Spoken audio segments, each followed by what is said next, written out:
and then we can give it a go.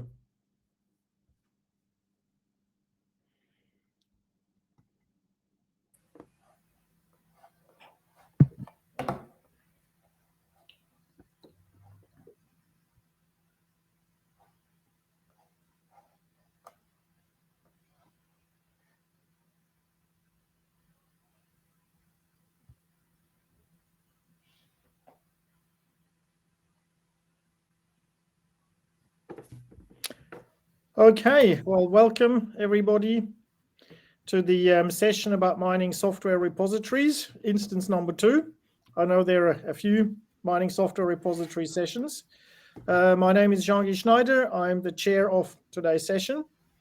We have 6 presentations, so we'll try to stick to 5 minutes per presentation plus 5 minutes for questions, so that we are done within the hour, so that everybody that wants to go to another session doesn't miss the start of that. Ting Ting, you're the first one to go, so I'll open the floor to you. If you could share your presentation and yeah, sure.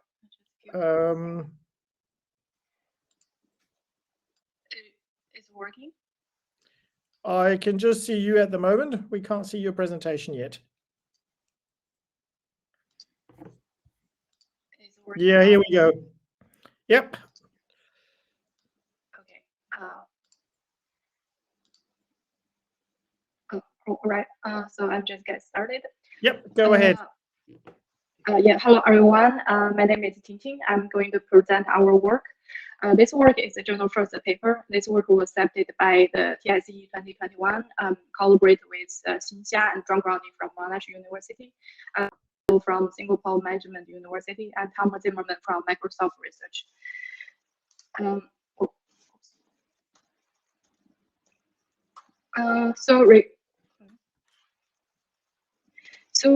Release notes is an essential artifact that tells apart changes from the one version to another. So at the beginning, we had 7 concerns about the release notes, like what the information is documented in the release notes, and who documents it, and who is going to use it.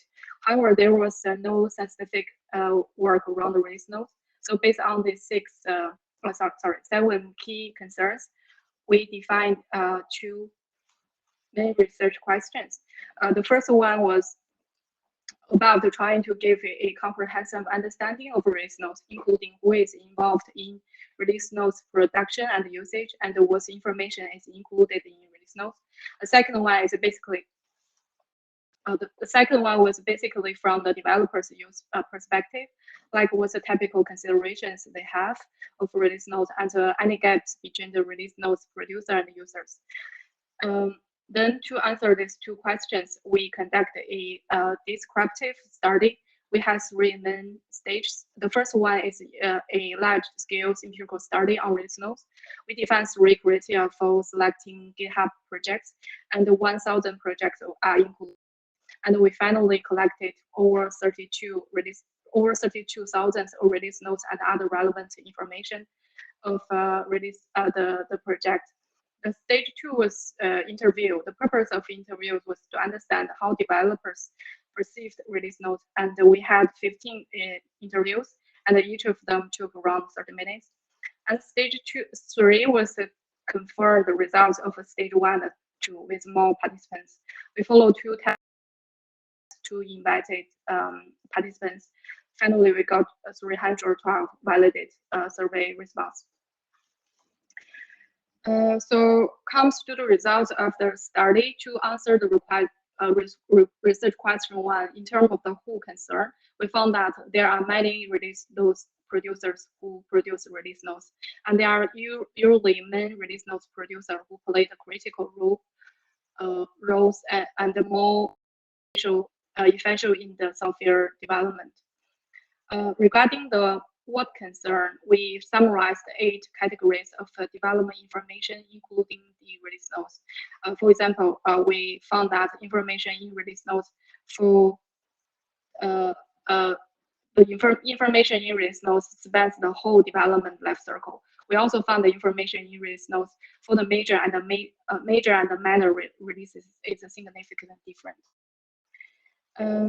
To answer research question 2.1, we summarize 8 topics of the developers have had for the release notes. For example, the topic 1 is about the human and organizational factors involved for release notes production and usage in Protect. To answer research question 2.2, we analysis collect the data and found several significant gaps between the release notes producer and for example, release notes producers are more likely to focus on the non-functional requirements. And comes to the discussion section. So based on the results of RQ1 and 2, we got a general guidelines about release notes production and usage for developers to take away. Just take the first rule as an example.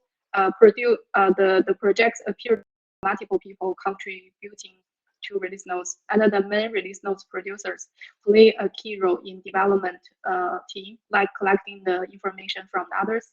And we suggest the projects should carefully identify those key developers and understand how they work with each other. Some other general rules I'm just not going to debate. I think that's it for our work. Yeah, thank you very much. Thank you, Jinqing. Do we have any questions from the audience? Oh, now we can see ourselves indefinitely. Do we have any questions from the audience? Okay, then I'll make it. Actually, go ahead. I have. Thank you. So I was wondering if the quality or let me say the length of release notes affect the incoming questions to developers. Could we analyze those effects in a quantitative way? Maybe not directly related to this topic, but like a feature work. So you mean the quality of release notes? Yes, maybe the quality of release note could have effect on what comes back to developers. Questions. Yeah, that's a good point. We ask the questions to developers. So most of they are saying the quality of release notes is quite low. So the information included in release notes are not that informative, and some of them just saying. Some of the developers just put a lot of bug reports and put some links. Probably it's not that useful for other developers. Even for testing, it's probably not that useful. Not alone for the other developers if you want to know the new features and some other information about the new releases. So we suppose that there's a kind of a low quality of the release note right now, and also the main issues we wanted to solve, and only one of the main motivations at the beginning we had. Thank you. What do you think would need to happen for release or the quality of release notes to improve? So I just present at the end of this work, we just provide some general guidelines for developers, so they can take away like writing styles is really important. They can use some tool like measurement tool, not very fancy, but just a measurement tool to make the release notes much more organized and to describe each part of the majors of this new releases in a more organization way. This maybe looks like very minor changes, but for other people is a significant impact for their. Yeah. So did that answer your questions? Yeah. Yeah, that's fine. Do we have other questions? Yes, can I ask a question? Yeah, go ahead. Please, your the developers alone, or you consider other as maybe the project managers or other aspects of software engineering professionals, or only the developers? That's my first question. Yes. So in the interviews, we include a lot of developers. Most of them developers, some of the architects, some of the testers. And for GitHub, this project just focus on the GitHub project. So most of the are developers. So next step of this work, probably we can include some end users and other like managers and some other people, like other stakeholders, to get some opinions from Redis nodes. So, but for this work, we mainly focus on developers. Okay. About the survey, did you randomly send the notice out, or you invited them based professionally, or is a random email? I just want to know that aspect. If do you understand my question? Yeah. First survey, we had two stages to invite more people. One is we send a link to our connections in some big company like Microsoft, Huawei, and other Google and other companies. Another part, we just send a link to GitHub developers. And we just send a lot of links and trying to get more feedbacks. Yeah. So basically, from our connections and another randomly developers. Okay. Thank you. Yeah, thank you. Yeah. Well, thank you, everybody. So we're slowly running out of time for presentation number 1. So a big thank you to Ting Ting and an applause either directly or virtually. Now, do we have one of the presenters for the second presentation here?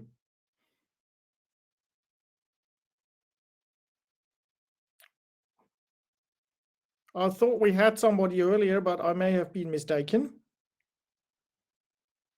It's a long list of authors, and I don't think so we have anybody of that in the chat. Well, we may come back to that a bit later. Maybe somebody is held up elsewhere. Bowen, do you want to go next? Are you ready? Yeah, I'm ready. What a surprise. Okay, can you see my screen? Yes, we can see your screen. Okay, good. You can hear me, right? Okay. Yeah, we can hear you perfectly fine. Okay, so I just get started. So yeah, go ahead. Yeah. So hi, I'm Bowen from Singapore Management University. So this work is one of my work accepted by transactions on software engineering. This work is mainly about representation learning of Stack Overflow post. The goal of this work is to learn meaningful vector space, which can map all the Stack Overflow posts to a meaningful vector space, and the two posts in the vector space, if they are closer, then it indicates they are more semantically related.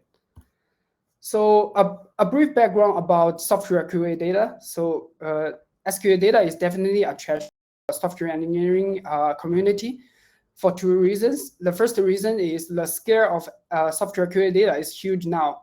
And the second reason is now developers spend a lot of time on SQA data, especially for problem solving.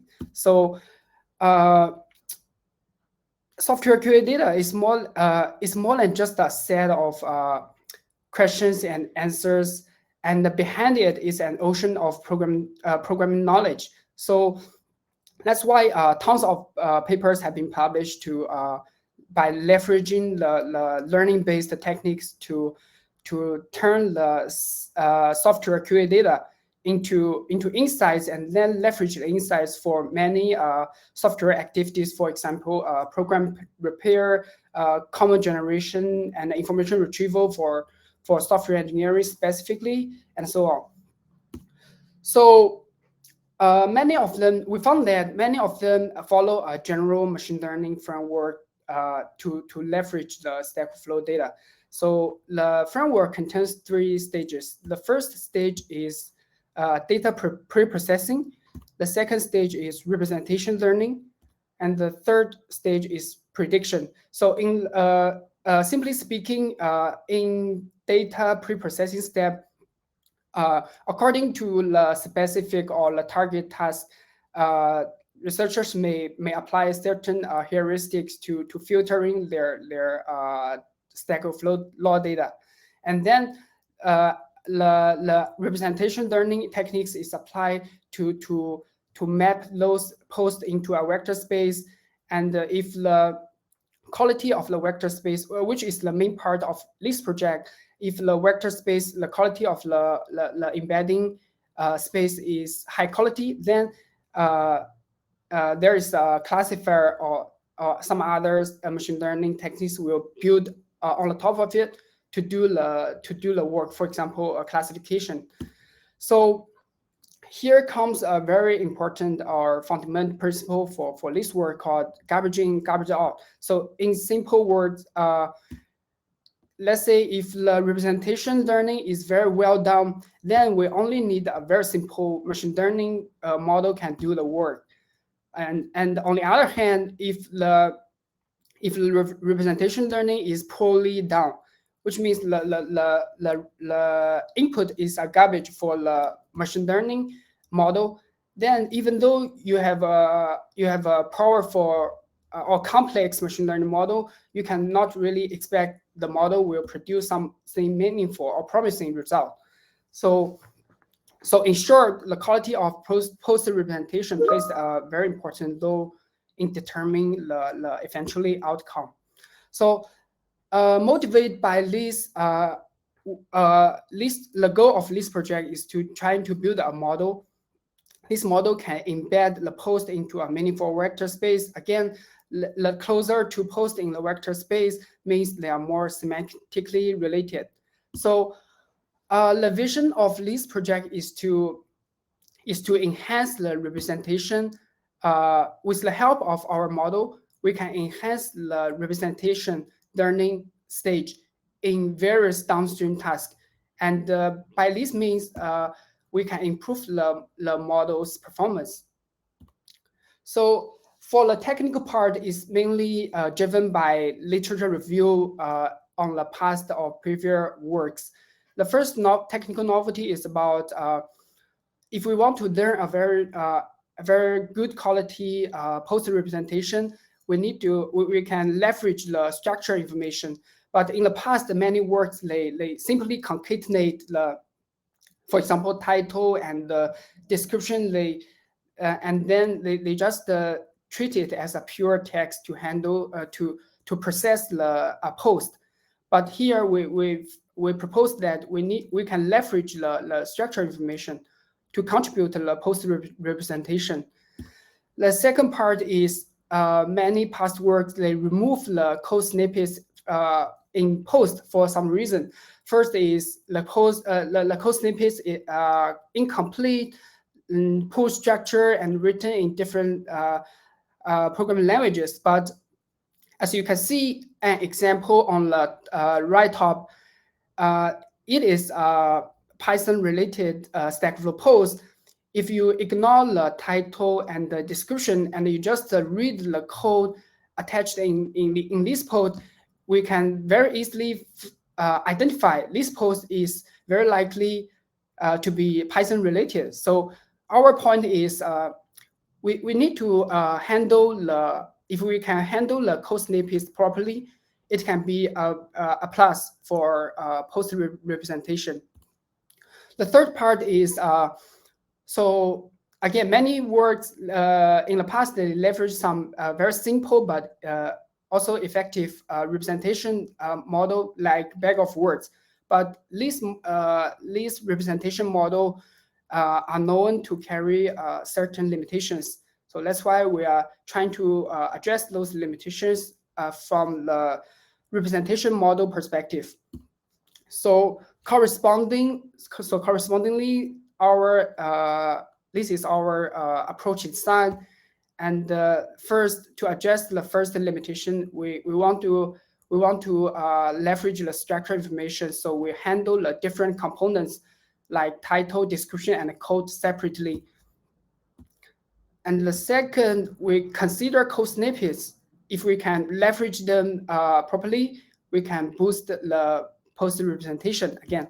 So the third point is we're trying to leverage the neural network based representation model as our encoder to extract the feature from post automatically. So last but not least, we are using tag to guide the training process. The reason behind this is three. The first reason is because tag is everywhere in for each Stack Overflow post, and the second reason is the tag in Stack Overflow posts are in high quality because they are manually labeled. The third is tag information perfectly match our goal, which is tag represents the topics of a post. So yeah, so correspondingly, I will not introduce too much details about our experiment.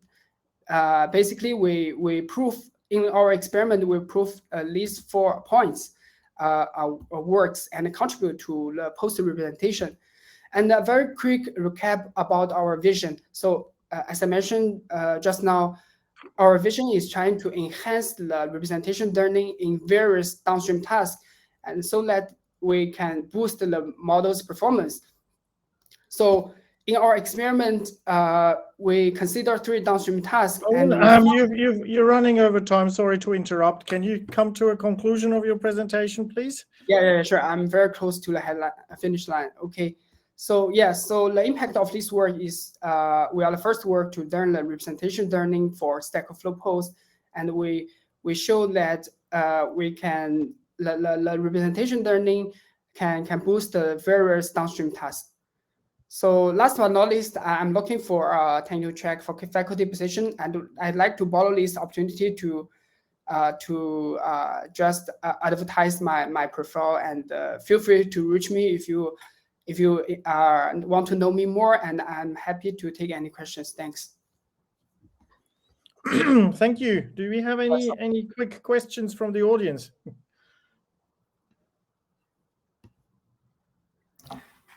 Actually, I had, if you have time. Yep. So, Bovan, you said you are using the tags of questions to train your model. Maybe as a future work, can we argue that users may put false positive tags to their questions to promote their question so that it reaches to a larger audience and it creates maybe a bias or false positive tagging schema? Okay, so let me rephrase your question. You are wondering the quality of the text may have a negative impact for the poster representation. Am I right? Yeah, exactly. Huh? Okay, so yeah, so as I mentioned before, because Stack Overflow they follow a very strict mechanism to label the data and to label a tag for a Stack Overflow post. And even let's say the tag is wrongly labeled, there is still another mechanism to like encourage users to revise the mislabeled tags. So I believe the threat is there, but overall, I think it's fair to assume most of the tags tagged by users are in high quality. So yeah, so that's my answer. Thank you. Do you have any evidence that of the last statement you just made, that the text is of high quality? Well, so I think I don't have a very straightforward like proof it is high quality, but because the tag is manually labeled, so I mean intuitively we can assume is high quality, and combined with the argument I just mentioned, it follows a very strict mechanism to label the tag, and some other users will help to revise the tag. So consider above, I would just say the stress is there, but I cannot provide a very strict, straightforward proof for the statement. Yeah. Mm-hmm. Okay, we're sort of slowly running out of time. Thanks again, Bowen, for your presentation, and a clap from all of us. Thank you. And next in line is Jiakun. Are you ready to run your presentation? Yeah, I'm trying to share my screen. Can you see my screen? It's coming up. Yeah, we can see that. All good. Okay. Hello, everyone. I'm Liu Jiakun from Zhejiang University. Today, I will talk about the external links that are repeatedly shared on Stack Overflow. This work is accepted by empirical software engineering.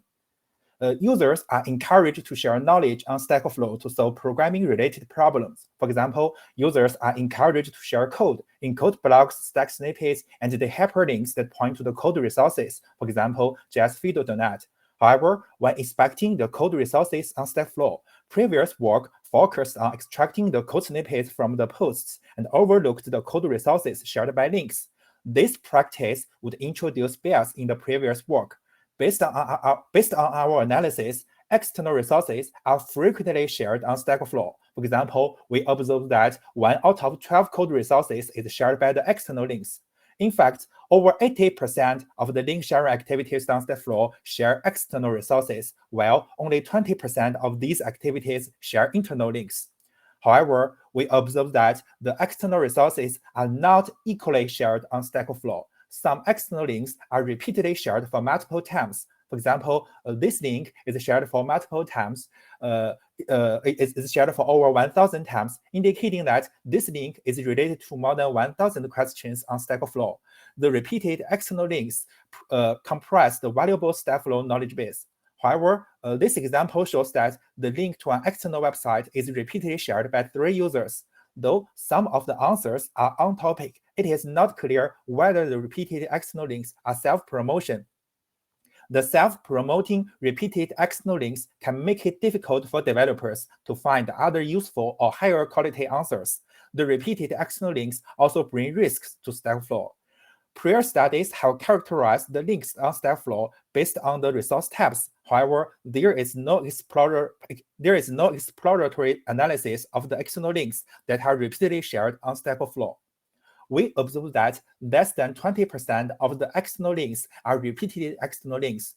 More than half of the resources, more than half of the occurrences of external links are the repeated external links. We observe that though a large collection of external resources are shared on Stack Overflow, only a small proportion of them are frequently reused. That is, most of the links are shared for less than 100 times, and only around 300 links are shared for over 1,000 times. Moreover, text resources are the most repeatedly shared on Stack Overflow. External links to visualization resources are the least repeatedly shared external links. One possible reason is that the images are used to provide visualization examples, and different questions are expected to use visualization examples case by case. We observe that the repeated external links can be shared by the same Stack Overflow users for promotion purpose. We suggest that Stack Overflow could mark the answers with the external links that are repeatedly shared by a limited number of users to notify viewers. Viewers are encouraged to browse more answers when encounter the answers with the external links that are repeatedly shared by a limited number of users. We observe that the repeated shared external links can be the information overloading links. We observe that the shared external resources can provide comprehensive information, and much of the information is unnecessary to the concerns of the questions. That is, can be used to answer other questions. When viewers browse the posts and click the link that points to the resources that contain too much information, we believe it could be time-consuming for users to search for the relevant information from a lengthy web page. In the future, researchers could design an automated tool to retrieve the most relevant information from the content of the linked resources. We also observe that the external links that are more repeatedly shared are associated with more revisions. This figure shows that the number of versions that revise the external links and the number of times the sharing external links are significantly correlated. This shows that the use of repeated external links increases the maintenance effort. Stack Overflow users have to repeatedly maintain the same repeated external links for multiple times. We encourage Stack Flow could centrally maintain the external links. Users can share the resources that are hosted and maintained by the Stack Flow. This practice can decrease the dependencies on external websites. That's all. Thank you. Thank you. Do we have any questions from the audience? I have a question for Jiakun. Yeah, go ahead. Do you think the results of this study can be generalized for another platform like GitHub or some other platforms? Yes, of course. We use we use the Stack Flow as our research target because Stack Flow is very active when developers communicate programming-related problems. So even on GitHub also developers also share knowledge on GitHub, and they also can share links on GitHubs.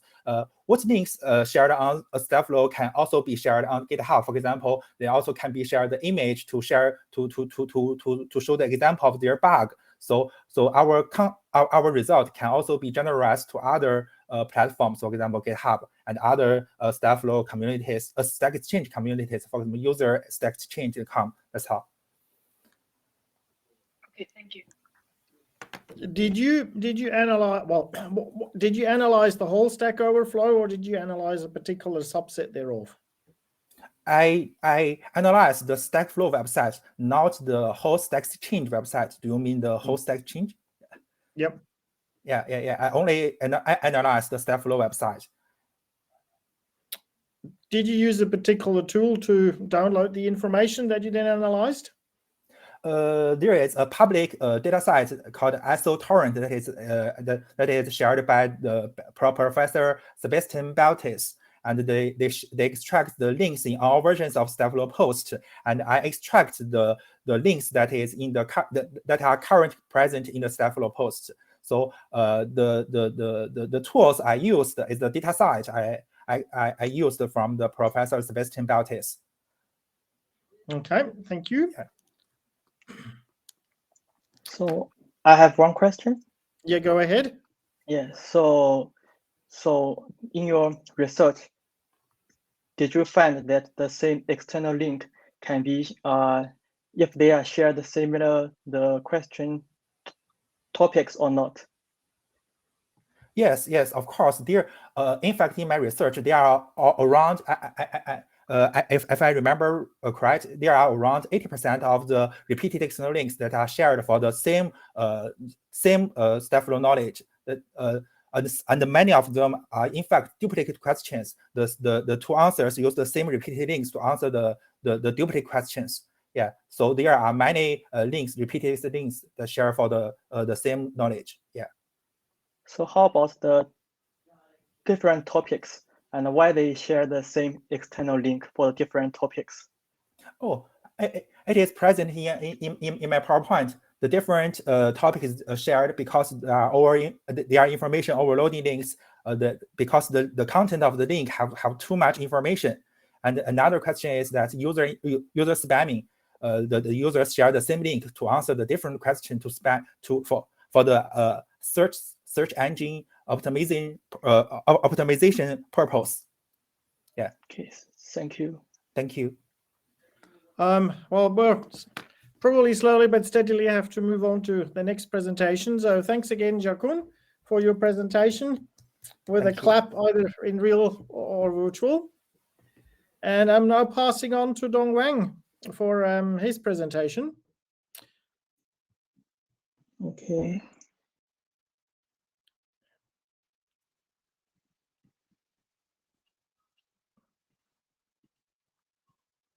Can you see my screen? Yes, we can. So all yours. Okay, so let's start. Hello, everyone. My name is Wang Dong from Kyushu University. Now I would like to present our journal first work, Understanding Shared Links and Their Intentions to Meet Information Needs in Modern Code Review. And this work was published in Empirical Software Engineering. Modern Code Review, a tool-based review, is used for checking all artifacts, such as source codes, architecture design, and documentation. The benefits of modern code review are well recognized, including finding defects, the code improvement, knowledge transfer, and team awareness. However, due to the asynchronous nature of the modern code review, it is challenging to identify and acquire the needed information. For research group reported that reviewers often request additional information, such as correct understanding, alternative solution to improve page quality. To tackle this challenge, from the motivating examples, we observed that various links are shared with different intentions to meet a certain type of information need. For instance, when we look at the figure 1a, a review link is shared to point out the necessity of the current review. Based on the link domain, it is regarded as internal link. When we look at figure 1b, a Python documentation link is shared to suggest the code formatting improvement. Based on the link domain, this link is classified as the external link that is outside the project. Inspired by these motivating examples, we hypothesize that sharing links may help developers fulfill information needs during modern code review process. 2 open source software projects are studied, OpenStack and Qt. 3 research to guide this study. For RQ1, our results show that internal links are often shared. Patches and bug reports are usually shared for the internal links, while tutorial or article and API documentation are often shared for the external links. For RQ2, our statistic models show that internal links have significant correlation with review time, while external ones do not have. Furthermore, the more internal links occur, the longer time is taken to review. For RQ3, through the manual classification, 7 intentions behind sharing links are classified. To provide context and to elaborate on the most frequent intentions for internal links and external links. Apart from the empirical studies, we conduct a direct survey in order to receive the feedback on findings and gain insights into perceptions. Related to the intention feedback, the most selected intention of sharing link by 53 developers is to provide context, followed by explaining necessity. Here are several developer perceptions of sharing links. For instance, in terms of the usefulness of shared links, one developer cited that this is useful, for example, for newcomers that may have missed guidelines or did not find the corresponding bug report when submitting a fix. In the end, this study several suggestions for stakeholders. For the page author, for instance, we suggest them to read project-related guidelines. For the review team, we encourage them to share links to mentor novice developers and guide the review process. For the researcher, we provide the possible future directions, including the tool support for recommending related and useful links. Now, I would like to conclude this study. This study is the first to explore the prevalence of link sharing, systematically investigate the correlation between link sharing, investigate what are the intentions of sharing links. The results highlight the role that shared links play in the review discussion, and the link is served as an important resource to fulfill various information needs for page authors and review teams. Thank you for listening. Thank you, Dong. You said you started your project by choosing 2 particular projects. Yes. Why did you choose those projects and maybe not others? Okay, so these 2 projects are known in the previous actively perform the code reviews using the Garrett tools. And the data, the code reviews are large in these 2 projects. Mm-hmm. Would there have been other systems that you could have considered? Yes, so the other systems also apply the Garrett tools like the Android, like the Google Chrome. can also be considered. And do you plan to consider them work, or do you reckon the two you've chosen were representative enough? I think 2 of them are the representative enough. Okay, thank you. Do we have other questions from the audience? Yeah, may I have a question? Yeah, go ahead. Yeah. So thanks for the nice talk. So I'm just very curious about the results for your RQ2. So code the more internal links, the longer interview per code review process, right? Yeah. So it's sort of opposite feeling to my intuition, because when you provide more internal link, which means you are providing more context. So so it's supposed to like speed up your code review process, or am I miss any details from your question? Yeah, thanks. Thank you for your question. So in the beginning, we also hypothesized that the link may speed up the review process.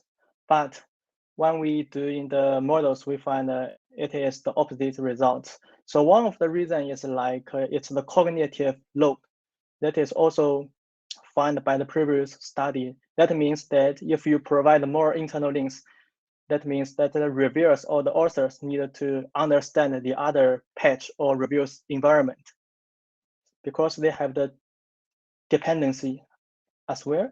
So they need to learn the context. It may take time.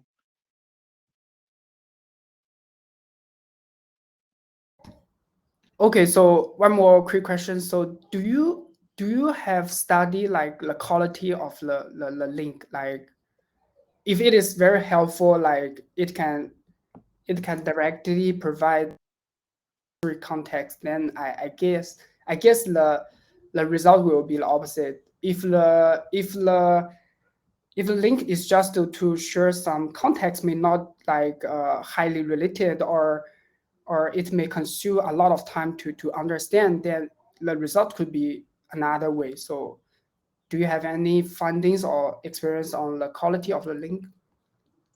So I can't understand the quality. What is quality? How helpful the links? Helpful. Helpful, like is it really a necessary link to be coded in the code review process, or it's just? I think it is necessary, because in the code review, they also suffer from the similar reviews or the duplicate reviews out by the previous work. Okay. If they do not know the link, they will to keep working and in the end abandon all the duplicate efforts. Okay, thanks for your answers. I will probably check more details from your paper and maybe talk to you privately. Thanks. Yes, thank you. Thank you. Do we have one last question for Long? If not, then thanks very much, Dong, for your presentation. And I'm curious to read the paper and find out a bit more about your work. Edem, are you ready to go with your presentation? Sure.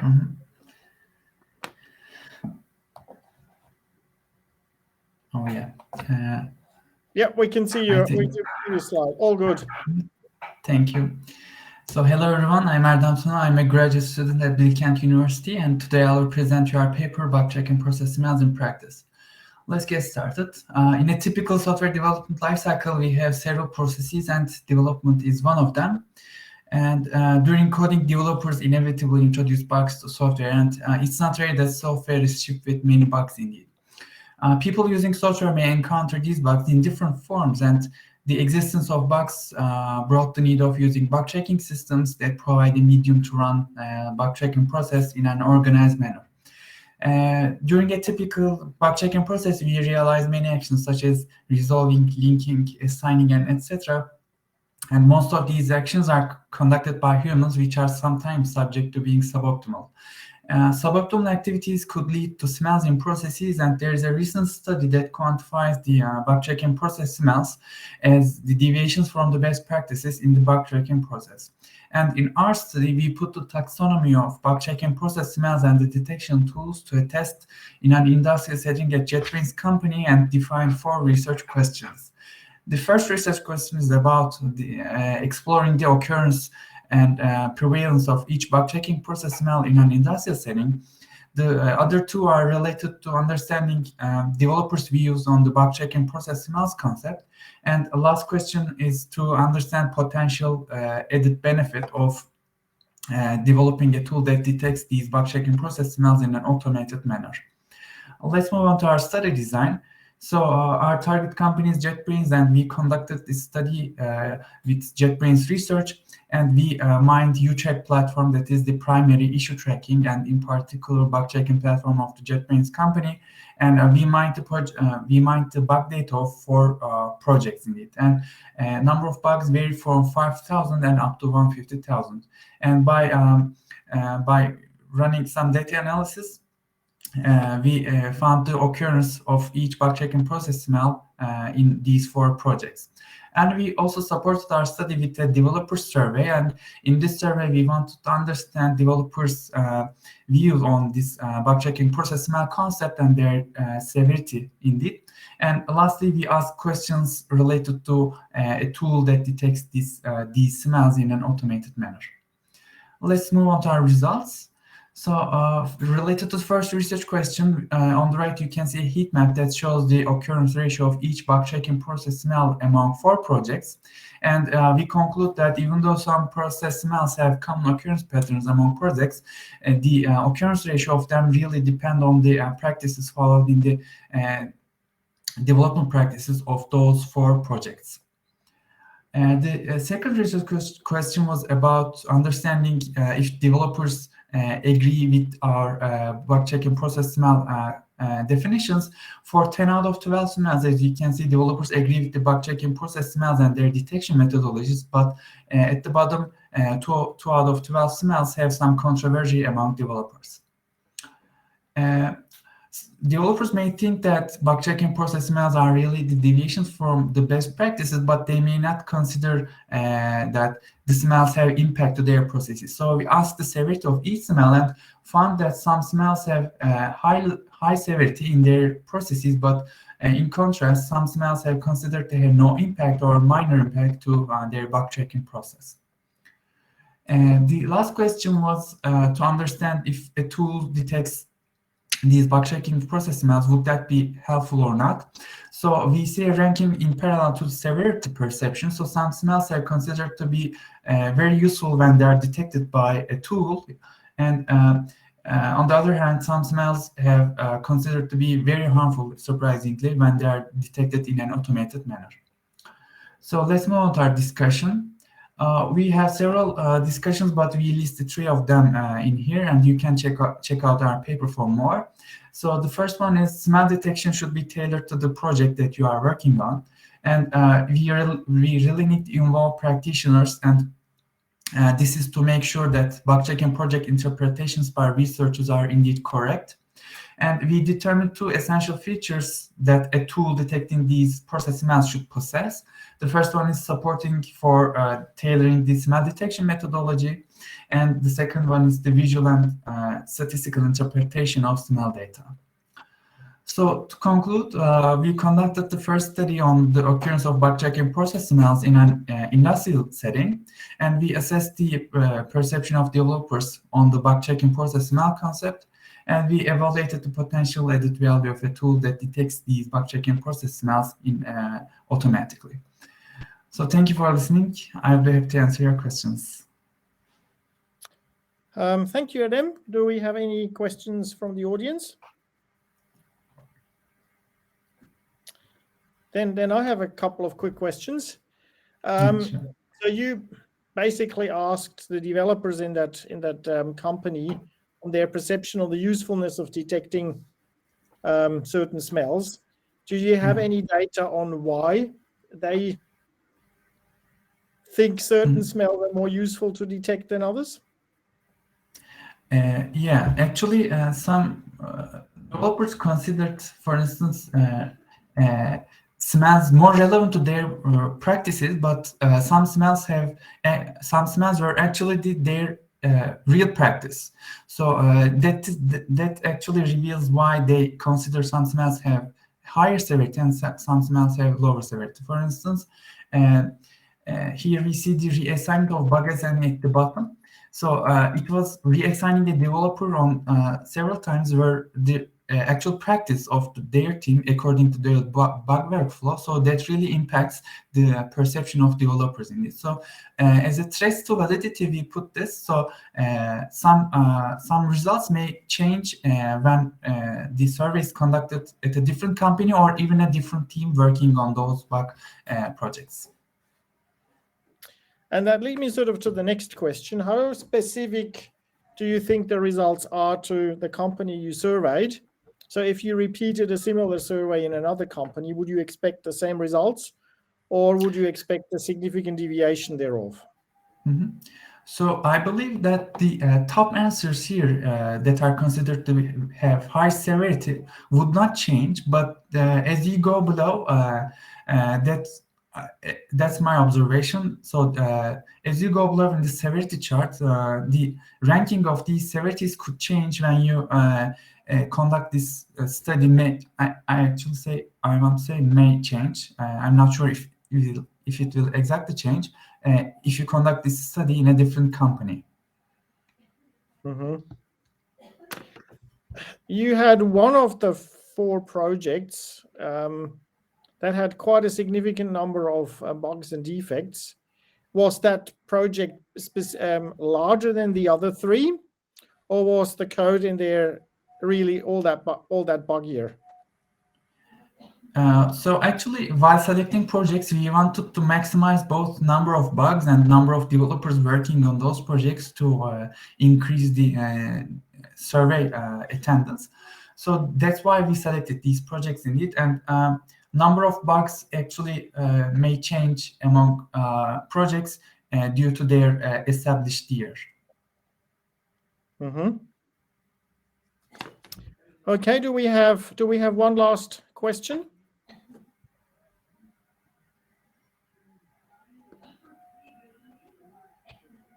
No, then I would say, well, thanks very much, Edem, for your presentation, and a clap to you as well. And I think Stefan, who is the presenter of presentation number 2, has emerged in the meantime. Can you hear us? Yes, I can hear you. I can also see you, and I'm very sorry for being late. It's sick children and virtual conferences don't go well together. But Yes, so very sorry for that. Oh, that's okay. So we've got 8 minutes left, so time for your presentation and hopefully for a couple of questions. So all yours. That's the wrong screen. Okay, then first of all, thank you for still having me, even though I'm ridiculously late. This is a paper actually with a huge group of co-authors. So we have 48 people, 3 of us, myself, Stefan Herbert, Alexander Trauch, and Benjamin Ledl. We registered the study at the MSR 2020. And our goal was then to find more people interested in the topic of tangled commits who wanted to work with us on creating a large data set for this. So what's a tangled commit? A tangled commit basically is more or less any commit really, because mostly we do multiple things in a commit. So we do not only fix a bug, we maybe also perform a rename refactoring. So here the method is renamed into if present as well. And when we want to do all sorts of repository mining tasks, these tangled changes are quite annoying. So we wanted to really identify this on a line level, which lines contribute to the bug fix and which don't. All prior study at most did it on the file level and said this file is tangled, this isn't tangled. So we wanted to have a lot more detailed view. The problem with this detailed view is that quality is quite difficult. So we said every line must be labeled by at least 4 people, and at least 3 of them must agree, because there's a high chance for random mistakes. And so we guessed maybe 10% random mistakes on something like that. And then we said, okay, but if 3 people agree, then we can assign a label with relative certainty. And if no 3 people agree, then we just don't assign a label at all. Thereby, we have not labeled all lines we wanted to label, but the labels we actually selected, they are relatively noise-free. And what we found was that basically only 1/4 of the changes in bug fixing commits is really the bug fix. There's a lot more changes to tests. There's also a lot of changes to documentation. What's relatively seldom are changes that are refactorings or unrelated improvements, like a feature is added in parallel. Then there's the usual white space changes. Yeah, we also have here this category no bug fix. That's basically, yeah, some people said it's an unrelated refactoring. Some people said it's an improvement, but usually that's also not a bug fix. But overall, this is less than 10%. And for about 9% of the lines, we did not achieve consensus. What's important here is your point of view. This is for all code. When we look at only production code, it's almost 50% of lines that are bug fixing. And basically all other changes are tests. So nearly all of it. Sure, there's some white space in there, some documentation and so on, but it's basically in production codes, it's 50% bug fix, 50% other activities. And then you have about 40% activity that is in the end just test changes. So we had a couple of hypotheses. What did we find? We thought that fewer than 40% of the lines contribute to the bug fix, and this really depends on the point of view. When you consider the whole commit, production and other code, then yes, on average only 25%. If we only consider production code, then we're at 50%. So yeah, we are a bit mixed regarding this hypothesis then. And we also wondered, can we actually do this on this level? And if we consider production code, we had many disagreements that we cannot identify as random anymore. So basically 2 people said this is unrelated, 2 people said this is a bug fix. And this happened way too often to be random. So these are apparently cases where it's hard to identify whether it's a bug fix or a feature. The good thing is, you may ask yourself, is the data then unreliable? Well, we had about 9% random mislabels. We could calculate this because we had so many raters. That means only 0.9% of the lines where we assigned a label are wrong. So 111 total. So no, our data is very reliable where we have labels, but we sometimes fail to agree and do not have labels at all. Does this have an impact on your work? Probably. So if you're using such data, there's a lot of malicious tangling that cannot be automatically detected. And that affects all sorts of use cases: program repair, bug localization, defect prediction. And if you're wondering at how much malicious tangling there is, well, in the best case scenario, it's very little. So basically, if everything where we couldn't agree is not part of the bug fix, then you're relatively safe. But if everything where we couldn't agree is not part of the bug fix, there's a huge amount of noise. Since we should be skeptics as researchers, there's a huge risk in our data that we should respect. Basically, any data set should get a warning label that wasn't validated, because it's likely to contain a large amount of tangling noise. There's a lot more in the paper, so it's, I don't know how many pages long. We probably have also the longest stretch to validity section ever, because we had 45 people saying this could be invalid as well. There's data about the contribution, about corner cases, so just look at the paper there. So yeah, thank you for listening, and we maybe have time for a couple of questions, and I can also stay a couple of minutes late if you want to. Yeah, thanks very much, Stefan, for your interesting presentation. Do we have any questions from the audience? I have a quick question. So about the code originally where is the code originally come from? So we have Apache projects, all Java code, and we use data from a prior study we did where we manually validated these issues are bugs, and then we manually validated the commits and basically the codes, and comes from GitHub, and we've manually validated beforehand that this should be the bug fix. We also said we only take commits in which a single bug was fixed, so that we did not have the problem of untangling multiple bug fixes. Okay, so thanks for your answer. I have a following question, like do you apply any static analysis, because you are focusing on bug fixing commits, right? So do you do you apply any like static analysis tool to help you to for example provide a category for the bugs you are manually labeling? Yeah. We supported our raters in basically two ways. One was that we ran the refactoring miner and then looked which refactoring Z tool detected and pre-labeled them. But everything that was pre-labeled needed to be manually confirmed.